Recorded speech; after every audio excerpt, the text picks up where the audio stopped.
everyone. For our next talk, we have Venkat with us, and he will be talking about IoT from a attacker's perspective. Venkat is a security researcher. Hi, Venkat. Hey, hello. Uh, Hi, and I'd like you to speak a little bit more about yourself, and then we can just begin the talk. All right, yeah, perfect. Thank So, you. right, yeah, today's talk is about IoT from an attacker's perspective. And so, a quick introduction about myself. I am a security researcher at one of the largest semiconductor manufacturing company, and I have been performing security assessments in different geolocations for the past 7 odd years. And I have been contributing to EC Council as a scheme committee as well as a review board member, and I have also given talks in a bunch of conferences and forums. And yeah, this is what I have been doing on a daily basis, a range of pen tests. And in the recent past, I have started working on Linux kernels, container technology, as well as connected technology. So moving on to our presentation today. So the agenda is to understand what is IoT and what are the components that go into building an IoT solution.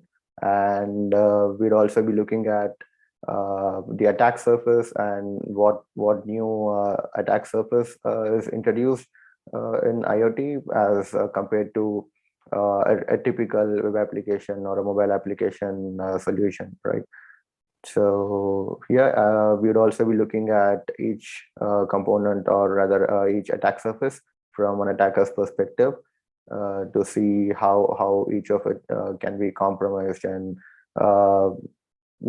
hence exploiting those vulnerabilities to take over the IoT solution. So a quick disclaimer. So the content of this talk is purely based on my opinions, and I do not represent my employer, right? And we would also be talking a lot about certain tools and some hardware components. I do not endorse them, but yeah, there are other options that that you could choose. This is just here for illustration or as an example. So moving on to an IoT, to have a quick look at an IoT foothold. So we have Internet of Things or connected technology in a variety of industries now. So we have it in retail space, transportation, infrastructure, home automation, healthcare, etc., etc. So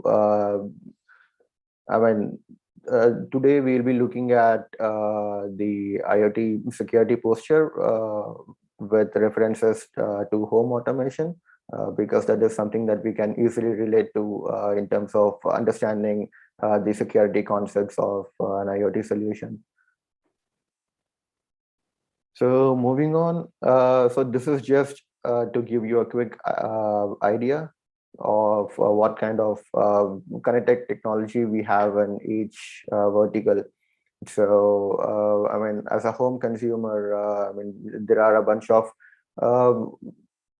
things that are connected to internet now, including light bulbs, security cameras, even our coffee machines these days are connected to internet, right? So yeah, in the past few years, there is a boom, I would say, in terms of the devices that are being connected to the internet, and providing enabling us to control them remotely over the internet. So the same is applicable to transportation as well as our healthcare. So transportation, we already have a bunch of autonomous driving vehicles, including cars and I mean, certain ADAS being introduced in consumer I mean, cars, right? So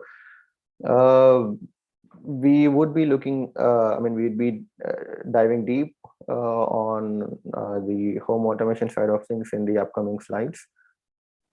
And this is a quick description or a definition of Internet of Things as in Wikipedia. So Internet of Things is nothing but, I mean, like internet is a network of networks. So Internet of Things comprises multiple devices. We'll be talking about those devices in the upcoming slides. And so what an IoT solution does is bring all these connected devices together and provides a user to automate certain routines as well as control those devices from a remote location. So that is the whole agenda of an IoT solution, basically to I mean, automate mundane tasks from a home automation perspective. So this is a quick overview of Samsung's SmartThings architecture. So we can see that there is a smartphone application here that in turn connects to the home internet router, and that in turn talks to the SmartThings hub, and the hub is connected to multiple devices. So the hub essentially needs to speak the same language as the devices that we are trying to connect to the solution. In this scenario, we can see that there is a Z-Wave device as well as a Zigbee device. So what that means is the hub essentially should should be able to speak the same language, or should be able to communicate using these two protocols, right? And so as IoT matures, we today have a bunch of protocols which do not necessarily need a hub separately, but I mean, basically we are seeing a solution which combines our home router as well as the hub. So that is still a work in progress, but yeah, maybe in the near future, that is something that can be, I mean, that would be found pretty, that should be pretty common side. And so the data that the devices collect is sent to the cloud service. When given the size and compute capability of the end devices, I mean, majority of computation happens in the backend on the cloud servers, and that is what the SmartThings cloud services node represents. And the red lines connect to Alexa, and the green connects to Google. So what this represents is third-party integration. So this is how a user is able to control a Samsung device using Google Assistant or Amazon Alexa. So this gives us a quick overview of a typical IoT architecture. Let us deep a little dive a little deeper into the solution, right? So this is a quick this is a look at the app registration flow of an appliance. In this case, we are looking at registering a refrigerator. So what this shows is, once we plug the device, right, and there is a request that goes to the API, AWS API gateway, which triggers the routine to register the appliance, and the data, I mean, in this case, the user that it is registered to, as well as the appliance ID and so on and so forth, are stored in the database. And this data is further used to identify the device and transfer, data back and forth. So the same. So this gives us a quick. This gives us an overall idea of how the registration flow happens, and this also shows us like majority of the computation happens in the backend services. So these are a few. These are certain bare minimum components that an IoT solution typically requires. So each IoT solution would have some kind of a device, sensor, or an actuator, and there would be an operating system. So when we say operating system, this this usually is RTOS, a real-time operating system, which is pretty small and with a lot of limitations as compared to a full-fledged operating system like an Ubuntu or a Windows operating system. And there usually is a mobile application or a web application that provides the user with an interface to connect or interact with the solution and control the devices. And we also talked about Hub briefly in the previous slides. So the Hub acts as a data aggregator. So the Hub is what collects the data from the end devices and transfers that data to our backend cloud infrastructure. So the communication happens via internet. However, the communication between the Hub and devices may happen over Bluetooth or other protocols that we would be looking at the upcoming slides. So from a security standpoint, the CIA triad holds true for IoT solution as well, where the three pillars of security remains the same, right? Confidentiality, integrity, and availability. So when we say confidentiality, that means the state of being secret, meaning the data that is collected by the devices or provided by the user or generated over a period of time needs to be secure. And integrity means that the same data is not, it should not be modifiable by unauthorized entities. For example, the data of user A should not be available to or should be provided to a user B, for instance, as well as availability is something that so when we say availability, the data should always be available. If there is a loss of data, then there is a high probability, or it obviously means that there is a service disruption that can occur. So these three pillars are something that we would have to take care in an IoT solution. And moving on to attack vectors, we have three attack vectors in IoT solution. They are physical, local network, and remote. So when we say physical, it means an attacker having access to the end device. In our scenario, this can be a light bulb. It can be a hub that is connected in a home. That is connected to a home network. And local network is nothing but the local area network, which can be a home Wi-Fi network, and remote is the broader internet. So if there is an exploit that can be leveraged from a different geolocation, then that would be categorized as a remote attack. And yeah, these are basically the attack surfaces of for any given IoT solution.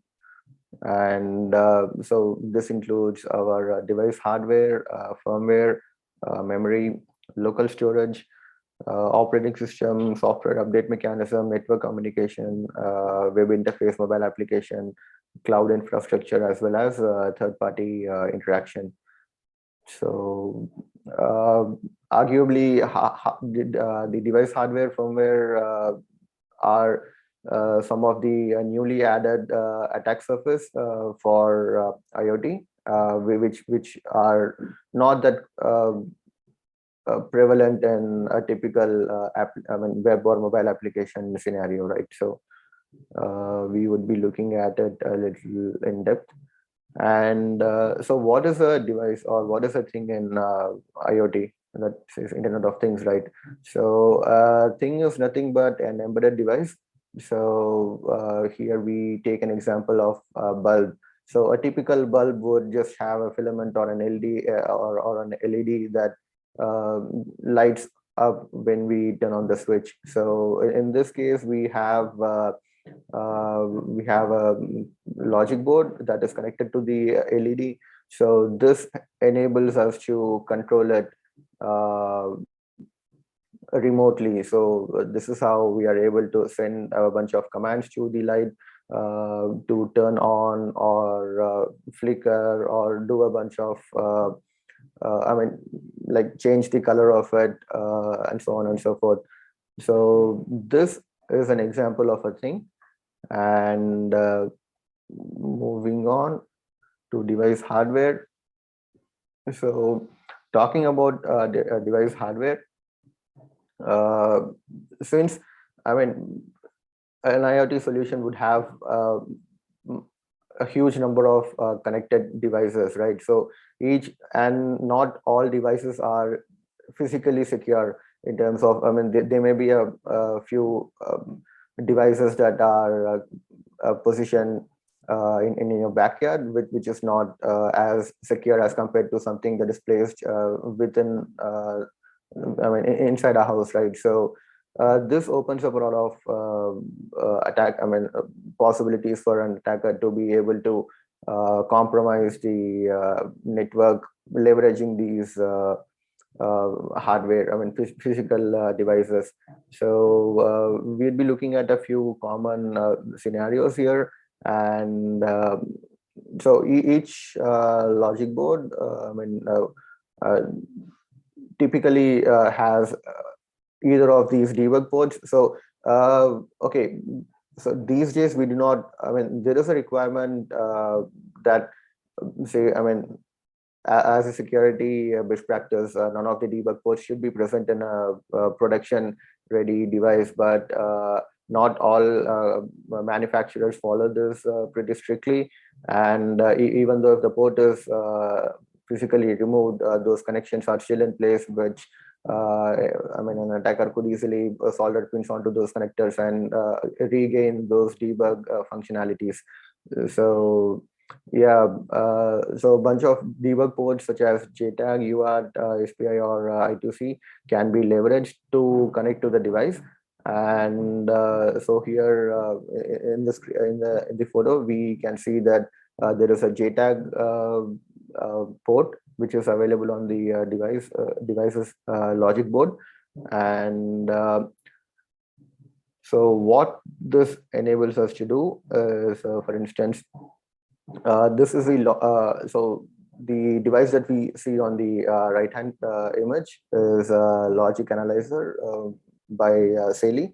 So what it does is it connects using a bunch of probes to any given logic board, and we would be able to connect to our laptop via a USB port. And so we'll be able to monitor the communication and also look at eavesdrop on the serial channel communication. So the left image shows how the logic analyzer is connected to the board, and the right image shows the logic analyzer itself and how it connects back to our laptop or computer. So this image shows typical serial communication. So for instance, let us say there is a UART port, and basically we connect the VCC ground and our TXRX back to our laptop. And once the device is enabled, once we turn it on, we would be able to look at the communication that is happening over that particular serial channel. So so we can see a bunch of channels over here, and this is the data that is being transmitted back and forth. And this is this is a packet capture um, uh, that I did on one of the smart bulbs that I was looking at earlier. And we can see that I mean this is basically an MQTT packet, and we can see the username being transmitted in clear text over here. So I mean, we could also this particular image, I don't think it has the password, but yeah, typically we could also capture the password uh, of the MQTT connection. So moving on. So another way, the another thing is so an attacker or rather, so if the shell, or I mean if the UART shell, or the UART shell is not properly protected, right? So uh, you could directly gain root privileges on the shell. And what this enables you to do is you could leverage this device. I mean, majority of devices come with some kind of SSH service, or in some devices you also have a full-fledged busy box, which would I mean help you use this device to connect to the home network and eavesdrop on other devices connected to the home router. So this is another elaborate attack that could be performed by I mean leveraging insufficiently secure hardware. And yeah, as we talked earlier, so device root shell is something that an attacker I mean typically looks for. So what this does is either you capture the credentials using one of the earlier methods, or you could also uh, connect using a jetaculator, for instance, to um, directly jump onto a root shell of the device, which would essentially allow us. It would basically give us a terminal that we could use to uh, eavesdrop on other devices, and also place a backdoor that would give a connection back to an attacker's machine, which can be leveraged at a later point of time to connect back to the home network, and again spy on the other devices, not necessarily an IoT device, but it could also be a laptop connected to the home network. And device firmware, since the onboard memory is pretty limited on a typical IoT device, a firmware tends to have all your applications and services required to run on the device and enable a bunch of features. So since it is all packaged together into a single firmware, there is a high possibility for residual debug functionalities, and there may be a bunch of services that are not used anymore, but they are still present in the firmware, which can be enabled pretty easily. And uh, a firmware could also be a I mean, it could also hold a bunch of sensitive information like credentials. There could also be a backdoor that was created for debug functionalities, but it ended up in the production device. So these are some of the things that an attacker would be looking at in a firmware.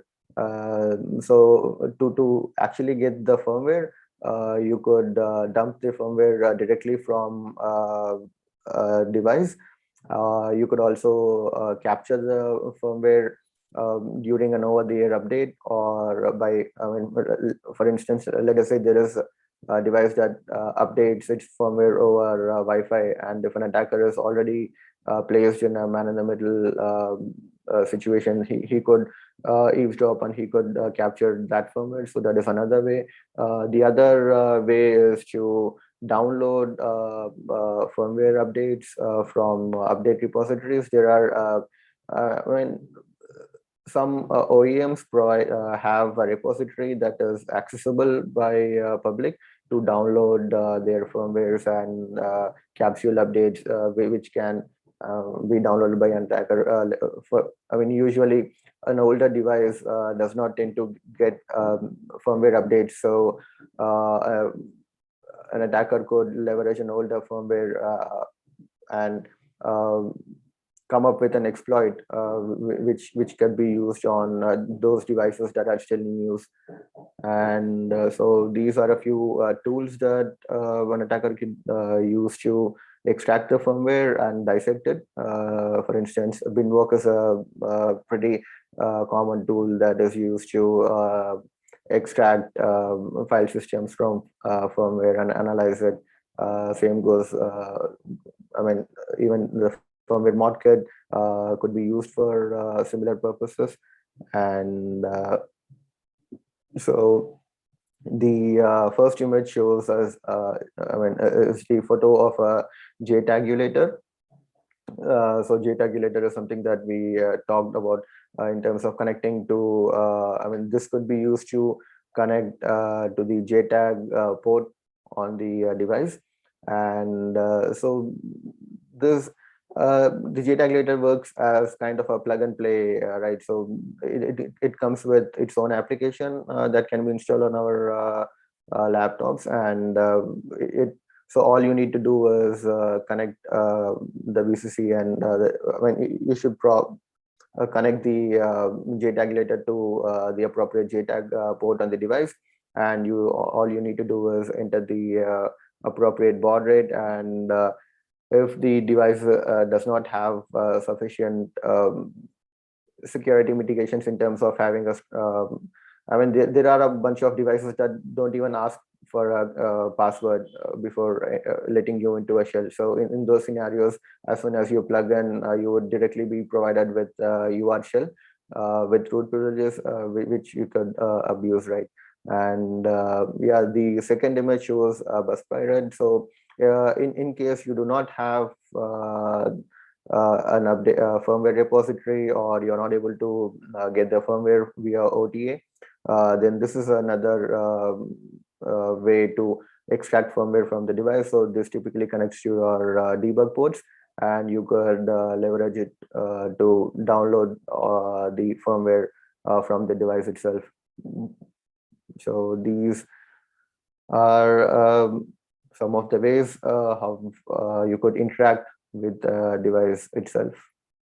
And yeah, what to do once you get your hands on a firmware is to look for encryption algorithms and the cryptographic secrets. Like, I mean, there have been scenarios where the firmware has the private key, or it exposes too much about the encryption algorithms, and it also tends to hold hard-coded credentials and backdoor accounts, backdoor services, and also may have some endpoints that are API endpoints that are not typically exposed to the user, but they are in place for debug purposes. And that these are these are some things that can be extracted from a firmware and later leveraged to compromise the solution. Moving on to device memory and local storage. So as we do for typical Windows application, so volatile memory is something that still plays a vital role here in terms of holding like sensitive information. I mean, you could, there are, so there are a bunch of devices that also rely on external storage like an SD card because I mean provided because of the um, I mean limited onboard storage, right? So usually the firmware is first downloaded onto an SD card, which is later loaded onto the flash memory, and there is a lot of application data that is offloaded to an SD card, and so this is something that I mean we can look at. The application data stored in SD card could hold again sensitive information like your credentials or other application related data like tokens, authorization tokens, etc., etc. So these are something that can pave way for an exploit. And yeah, moving on. So we have been talking a lot about the hardware security, but IoT, security of an IoT solution does not just it's not limited to hardware security, but we'd also have to look at a bunch of other things, starting with the operating system. I mean, we discussed this briefly earlier. The operating system. So again, the onboard memory is pretty limited when it comes to a IoT device, and meaning the operating system that runs on the device also is pretty limited, and it doesn't have essentially all the security mitigations or security features that more mature operating system like Ubuntu or Windows have, right? So, for instance, we do not have address space layout randomization, or we do not have dep, we do not have ACH. All those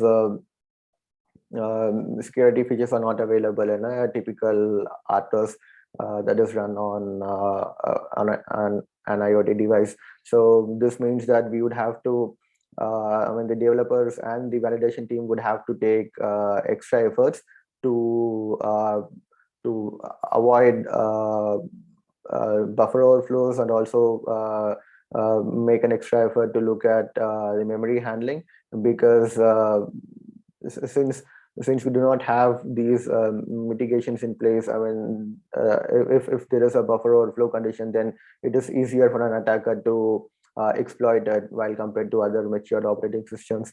So these are some things that have to be taken into account before releasing the product to the wider consumer base.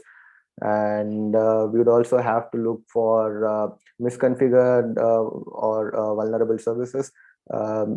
Again, because we do not because the operating system is pretty small in size and lacks a lot of security features. So we would have to the developers would have to take extra efforts to look for vulnerable services, and also look at any unused system calls that have to be removed, and so on and so forth. So moving on to software update mechanism. A typical software update mechanism includes a smartphone which usually downloads the firmware onto its local storage, and later is pushed on to the device via Bluetooth. So there is a bunch of things that can go wrong here, right? So an attacker could position themselves as an MITM and could tamper with the firmware before it is actually sent to the device. And this is just an example, right? So the way to mitigate this is to have proper signature checks in place. So the device should not directly trust the incoming firmware and flash it onto the device, but it should have a proper signature verification process which validates the origin of the firmware, and then go ahead and flash it. So there is another way this can be abused, right? So usually the devices, they come with rollback mechanism. So when an incoming firmware is not validated properly, or if it doesn't match, I mean, if it doesn't pass the signature verification, then there is a backup firmware that is again that is installed as a part of the rollback mechanism. Oftentimes, the firmware that is in the flash memory as a backup is not is trusted and is installed directly without any signature verification. So that is something that also should be taken care of, because an attacker could replace that particular firmware, and he could trigger an update with invalid firmware and trigger and trigger the rollback mechanism which would install the malicious firmware onto the device. And moving on to network communication, so yeah, there is a bunch of protocols that are used in an IoT solution.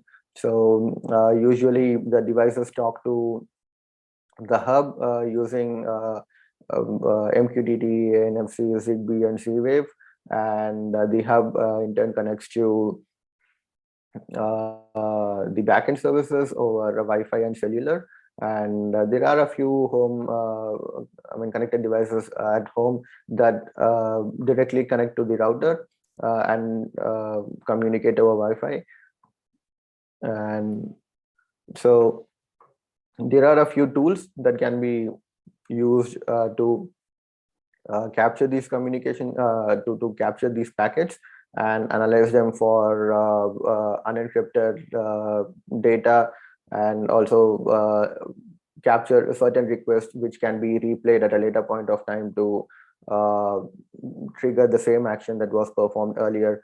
And so HackRF1 is a pretty common tool that is used by attackers to capture packets sent over a bunch of, this also has the capability to capture your cellular communication. So this is a pretty robust tool. And Overtooth one is exclusively used to capture your Bluetooth packets.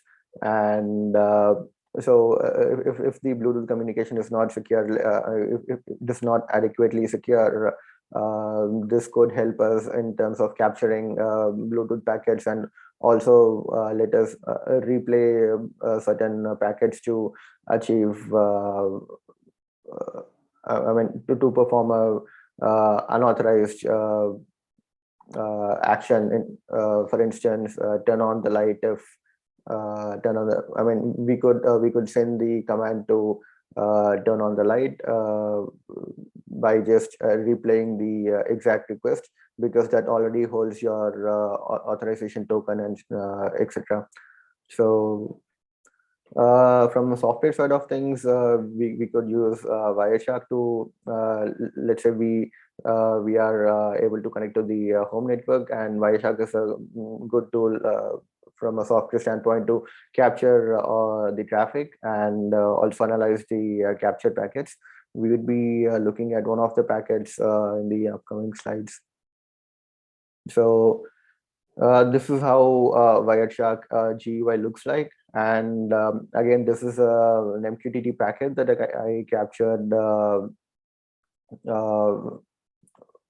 with one of the smart bulb communication.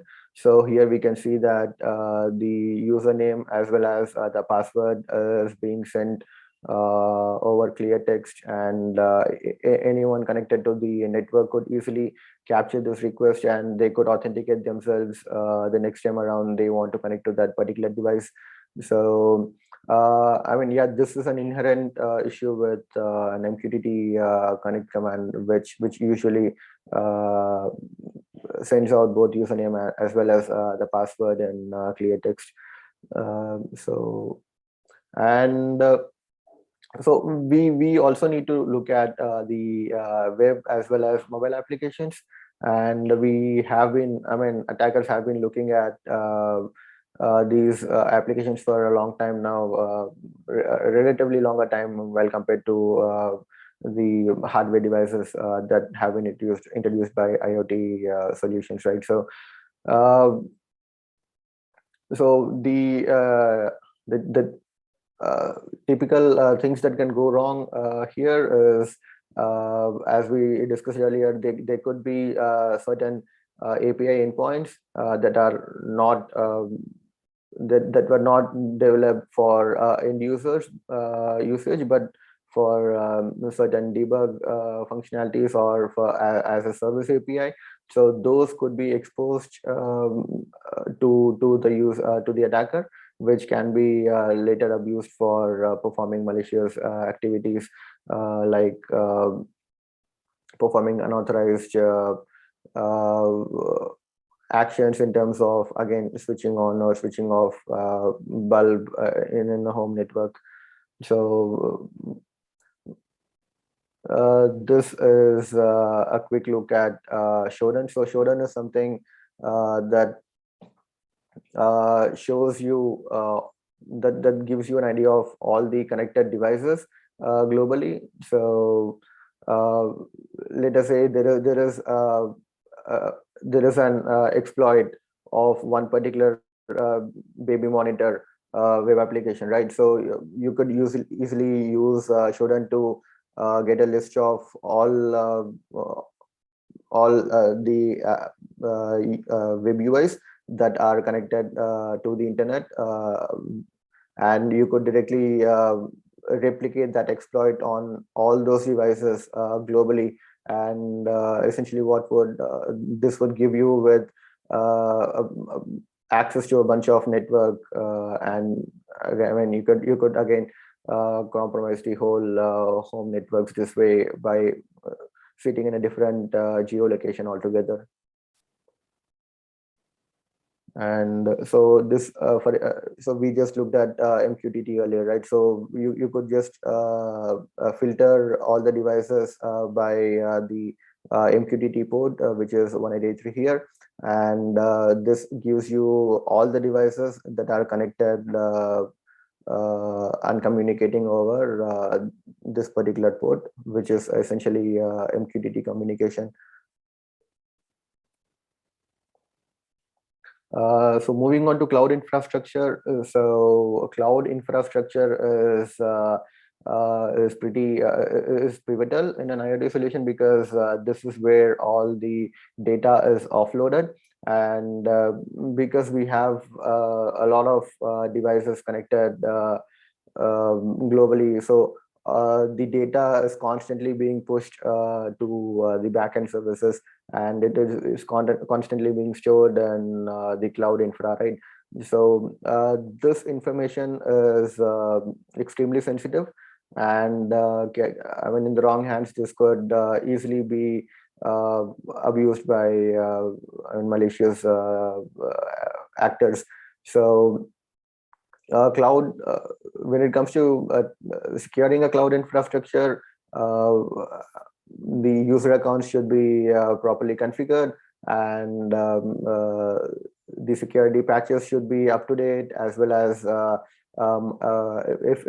if a single server is being used for in a multi-tenant kind of a situation, then the data isolation should be appropriate, and the key rotation should be appropriate, and the typical cloud security checklists or items should be, I mean, taken care of when it comes to any given IoT solution.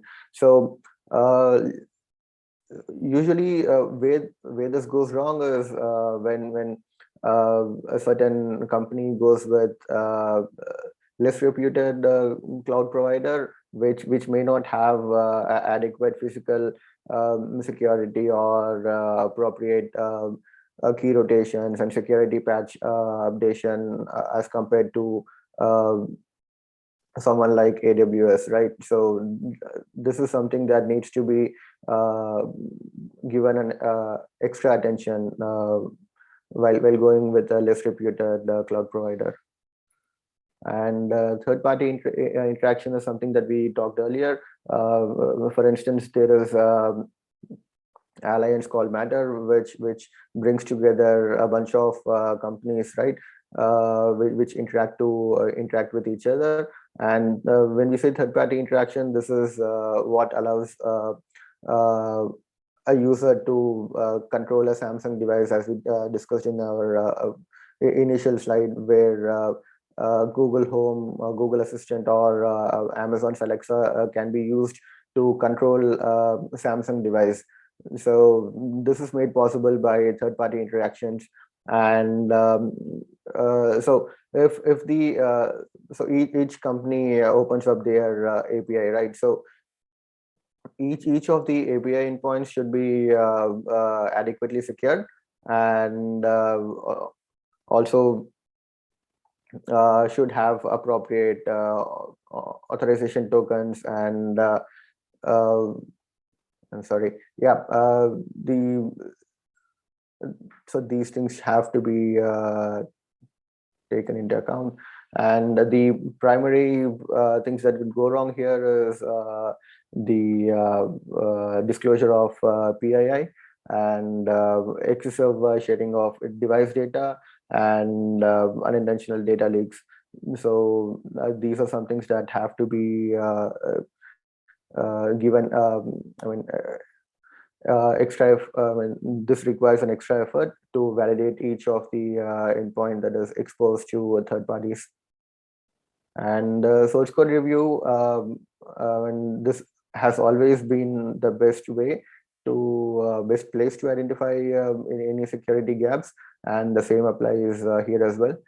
And appropriate code analysis have to be performed prior production release.